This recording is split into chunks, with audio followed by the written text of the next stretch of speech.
오늘 말씀 마태복음 13장 44절에서 46절까지 말씀입니다.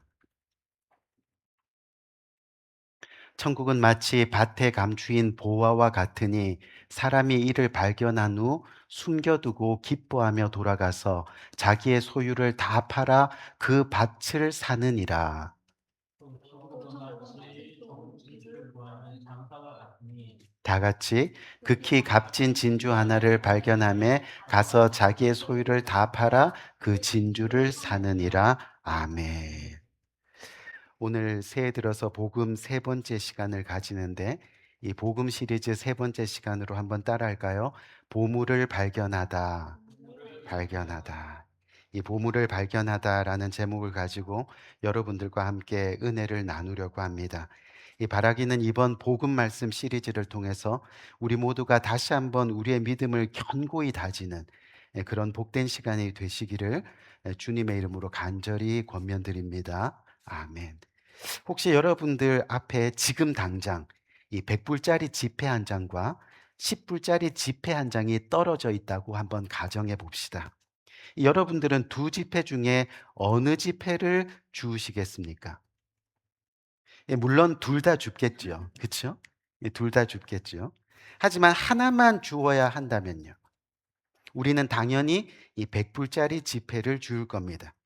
왜냐하면 10불짜리보다 100불짜리의 가치가 더 크다는 것을 우리는 너무나 잘 알고 있기 때문이죠. 사실 이와 같이 우리의 인생을 살다 보면요. 하나를 얻기 위해서 다른 하나를 버리거나 포기해야 될 때가 있다는 겁니다. 왜냐하면 더 소중한 것을 얻기 위해서이기 때문이지요. 그렇다면 저와 여러분들, 지금 우리 인생을 돌아보면서 오늘까지 살아온 우리의 인생 가운데 정말 자신에게 가장 귀하게 여겨졌던 보물이 한 가지 있다면 과연 그 보물은 무엇일까요? 그리고 저와 여러분들 인생에서 그토록 소중히 생각했던 그 보물은 지금은 어디에 있는 걸까요? 오늘 저와 여러분들이 읽은 이 본문 말씀은 천국에 대한 비유입니다. 천국은 여러분, 복음의 핵심인 구원의 결과이고 또 우리 모두가 복음을 믿는 이유이기도 합니다. 오늘 본문 44절을 보니까 천국은 마치 밭에 감추인 보화와 같으니 사람이 이를 발견한 후 숨겨두고 기뻐하며 돌아가서 자기의 소유를 다 팔아 그 밭을 사느니라 라고 그렇게 말씀하고 있습니다. 여러분, 오늘 본문의 배경은 이렇습니다. 한 농부가 있었는데 어느 날 밭에 나가서 열심히 일을 하다가 그 밭에 묻어두었던 보물 항아리를 발견하게 됩니다. 실제로 여러분, 그 당시에는요, 전쟁이나 난리 때문에 사람들이 전쟁에 불려가거나 또 피난을 가는 일이 종종 있었습니다. 그때 땅 주인이 훗날을 위해서 집에 있는 그 보물들을 항아리에 넣어서 자기 땅에 깊이 묻어두고 가는 일이 흔하게 있었다는 거죠. 그러다가 전쟁이나 피난에서 돌아오지 못하게 되면 남은 가족들이 그 땅을 차지하게 되는데 그 땅에 보물이 묻혀져 있다는 사실을 아무도 모를 때가 있는 겁니다. 그리고 그 땅에 농사를 짓기 시작하는데 그때 일꾼들, 즉 소장농들에게 그 농사일을 맡기게 되는 거죠. 그런 상황에서 어떤 농부가 밭에서 보물 항아리를 발견하게 됩니다. 그리고 그 농부는 자기 소유를 다 팔아서 그 밭을 삽니다. 왜냐하면 그 밭에는 자기 소유를 다 팔아서라도 반드시 얻고 싶은 보물 항아리가 있었기 때문입니다. 자기 소유보다 이 세상의 어떤 것보다 더 가치 있고 귀한 보물이 있다는 것을 알게 되었기 때문이라는 겁니다. 그래서 자기의 소유를 다 팔아서라도 그 보물을 얻어야만 했습니다. 그것이 바로 오늘 본문의 배경입니다. 우리 귀한 성도님들, 어느 날 우리가 인생을 살다가 어느 순간에 예수의 소식을 듣게 됩니다. 그것이 타이던 자이던 예수의 소식을 우리는 듣게 된다는 겁니다. 그리고 예수의 복음 안에서 천국이라는 가장 소중한 보물을 발견하게 됩니다. 생각해 보니 천국이라는 보물을 발견했을 때 우리가 지금 가지고 있는 모든 소유를 천국을 얻을 때에는 아무 소용이 없다는 사실을 그제서야 깨닫게 되었다는 겁니다. 만약 그 상황에서 저와 여러분들은 그 천국을 얻기 위해 무엇을 하시겠느냐? 오늘 본문은 질문하고 있는 거죠. 오늘 말씀은 천국이라는 보물은 자기 소유를 다 팔아서 살 정도로 지극히 값진 것이라고 말씀하고 있습니다. 다시 말해 하나님의 나라는 너무나 값진 것이어서 그것을 얻기 위해 모든 것을 바칠 만큼 엄청난 보물이라고 오늘 말씀은 우리들에게 전하고 있다는 겁니다. 그런데 문제가 있습니다. 모든 사람이 다 예수 그리스도를 통해 천국을 발견하는 것이 아니라는 겁니다. 이것은 예수님 당시에도 그랬고 지금도 그렇다는 겁니다. 예수님 당시 바리새인 서기관들 또 유대인들 자신들의 소유하고 있는 재산과 권력에 눈이 멀어서 예수님이 이 땅에 오셨는데 예수님을 진정한 보물로 보지 못했다는 거죠. 마찬가지로 오늘도 많은 성도들이 이 교회에 나와서 예수 그리스도의 복음을 듣고 또 천국의 비밀을 알고는 있지만 여전히 이 땅에서 가지고 있는 소유들 때문에 온전히 천국을 발견하지 못하고 살아가는 모습이 있다는 겁니다. 우리 귀한 성도님들, 우리 인생의 가장 귀한 보물은 천국입니다. 또 그 천국을 주시기 위해 예수 그리스도가 이 땅에 오신 겁니다. 그리고 예수님은 우리들을 얻기 위해서 우리들에게 그 보물 천국을 주시기 위해서 십자가를 지셨습니다. 우리를 구원하고 그 영생을 주시기 위해서 결국 자신을 십자가에 희생하셨습니다. 우리들에게 천국을 주시기 위해서 자기의 생명을 내어주셨습니다. 예수님은 그렇게 우리들을 얻기 위해서 자신의 소유를 다 팔았다는 겁니다. 그렇다면 그 복음을 아는 저와 여러분은 예수 그리스도를 얻기 위해서 무엇을 버렸느냐는 겁니다. 농부는 자기 소유를 다 팔아 보물을 샀습니다. 그럼 우리들은 천국을 얻기 위해서 무엇을 팔았느냐? 오늘 본문은 묻고 있는 겁니다. 오늘 본문에 나오는 농부는요, 밭에서 보물을 발견하고는 자신의 소유를 다 팔아 밭을 샀습니다. 무슨 말이냐면 저와 여러분들이 예수를 만나고 천국을 발견하고 그래서 그것을 얻기 위해서 교회라는 밭을 사게 되었다는 겁니다. 다시 말해 주님의 몸된 교회를 사지 않고는 천국을 살 수 없다는 이야기입니다. 주님의 진정한 몸된 교회 예수 그리스도 그 밭을 얻지 않고서는 영생을 얻을 수가 없다는 그런 이야기입니다. 소작농처럼 밭에 나가서 일은 하지만 밭에 묻혀있는 보물 항아리를 발견하지 못하니까 여전히 밭을 살 수가 없는 거죠. 주님의 몸된 교회에 나와서 예배도 하고 봉사도 하고 사람들과 잘 어울리고 하지만 정작 천국을 발견하지 못하고 예수 그리스도를 온전히 만나지 못하니 그 교회를 살 수가 없는 겁니다. 주님의 몸된 교회를 위해서 희생하지 못하는 겁니다. 여러분 마태복음 19장 말씀을 보면요, 어느 부자 청년이 예수님께 나와서 영생을 얻으려면 무엇을 해야 하느냐고 질문하는 장면이 나오지요. 그때 예수님이 뭐라 그러세요? 가서 내 소유를 팔아 가난한 자들에게 주고 그리하면 하늘에서 보화가 내게 있느니라. 그리고 와서 나를 따르라 라고 그렇게 말씀하십니다. 그랬더니 그 부자 청년의 반응이 같은 장 23절 말씀에 나오지요.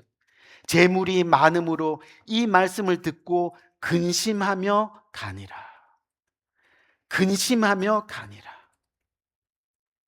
그 청년은 많은 재물을 다 팔아 가난한 자들에게 준다는 말에 순종할 수가 없어서 근심했다고 말씀하고 있습니다.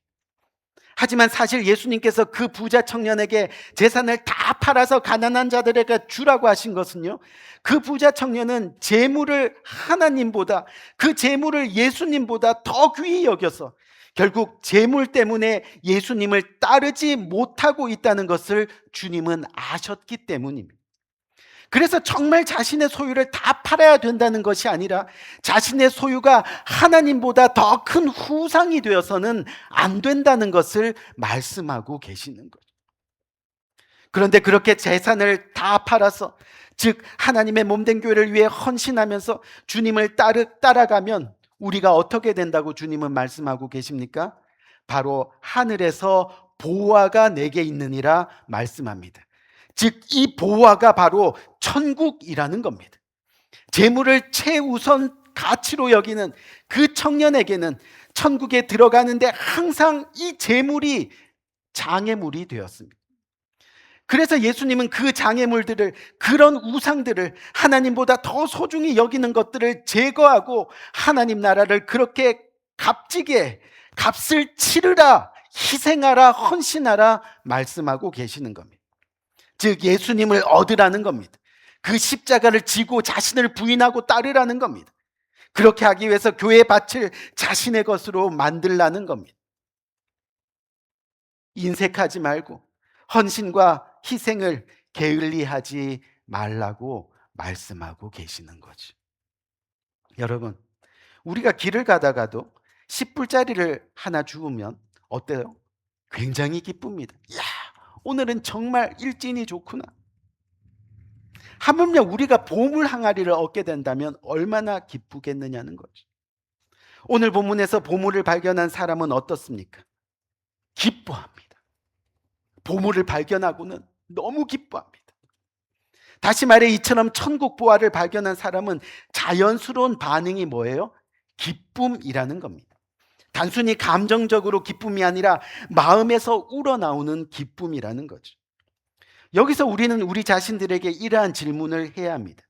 우리가 교회에 나와 예수님을 알아갈 때 우리의 마음이 기쁘셨습니까? 예수님을 통해 천국의 보화를 알게 되었을 때 정말 기쁨을 경험했습니까? 그래서 교회라는 예수님의 몸된 밭을 사기 위해서 헌신하고 희생할 때 진정 기쁨이 넘쳐나셨습니까? 사실 예수를 믿는다고 하면서 이렇게 가슴에서 우러나오는 기쁨이 없다면요, 저와 여러분은 아직 천국 보화를 진정으로 발견하지 못한 것일 수 있다는 겁니다. 아직 천국에 대한 믿음이 없을 수 있다는 겁니다. 여러분, 제가 우연히 미국 유튜브를 봤는데요, 영어 공부를 좀 하려고요, 미국 유튜브 좋은 것들을 열심히 봅니다. 그런데 어느 유튜브에서 미국 백인분 집에 큰 금고가 하나 있는 거예요. 근데 이 백인분이 뭐라고 하느냐 하면요, 기분이 나쁘고 짜증나고 힘들고 할 때 언제나 그 금고가 있는 방에 들어간다는 거예요. 금고가 있는 방에 들어가서 금고만 보면 마음이 다 풀린다는 거예요. 저 금고는 나의 힐링이라고 그렇게 얘기를 하는 거예요. 여러분, 천국은요, 그거보다 더 큰 기쁨입니다. 더 큰 잔치입니다. 세상이 알지도 못하는, 세상이 줄 수도 없는 기쁨이 그 보화의 천국에 담겨져 있습니다.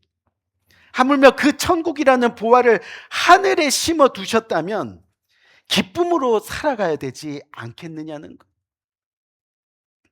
하지만 그 기쁨이 우리 안에 아직 경험되지 못했다면 우리는 여전히 교회를 얻지 못한 소장록, 농부에 불과하다는 겁니다. 여러분, 로마 감옥에 갇혀있던 사도 바울을 여러분 한번 생각해 보세요. 오랜 시간 동안 사도 바울은요, 보물 아닌 것들을 보물인 줄 알고 그렇게 붙들고 살아왔습니다. 사도 바울은 유대인으로 태어나 유대인으로 살아가는 것이 가장 큰 자랑이었습니다. 몸에 유대인의 표식을 가지고 살면 저절로 구원받는다고 생각했습니다. 최고의 유대인이 되기 위해서 평생 몸부림치며 살았습니다. 그렇게 하는 것이 결국 하나님이 자기를 사랑할 거라고 생각했습니다.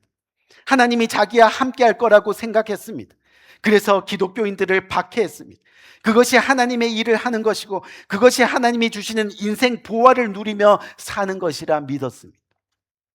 그런데 예수를 진정으로 만나고 예수 안에 있는 천국의 보화를 진정으로 발견했을 때 순간 자신이 지금까지 소중하게 생각했던 세상의 모든 소유들이 예수 그리스도 앞에서는 아무것도 아닌 그런 배설물과 같다는 것을 깨닫게 되었다는 거예요.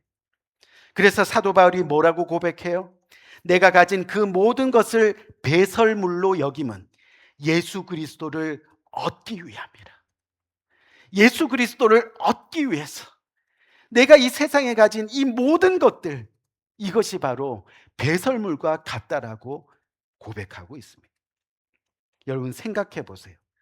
똥은 빨리 버릴수록 시원합니다. 조금이라도 남아있으면 어때요? 찝찝합니다. 오늘은 비싼 밥 먹었으니 이거 아까워서 천천히 조금씩 버려야지. 그럼 어때요? 냄새만 나는 겁니다. 배설물을 오래 가지고 있을수록 그것은 우리 모두에게 이 몸에 해로운 독소가 되는 겁니다. 그렇게 천국 보화를 발견한 사도 바울은 비록 감옥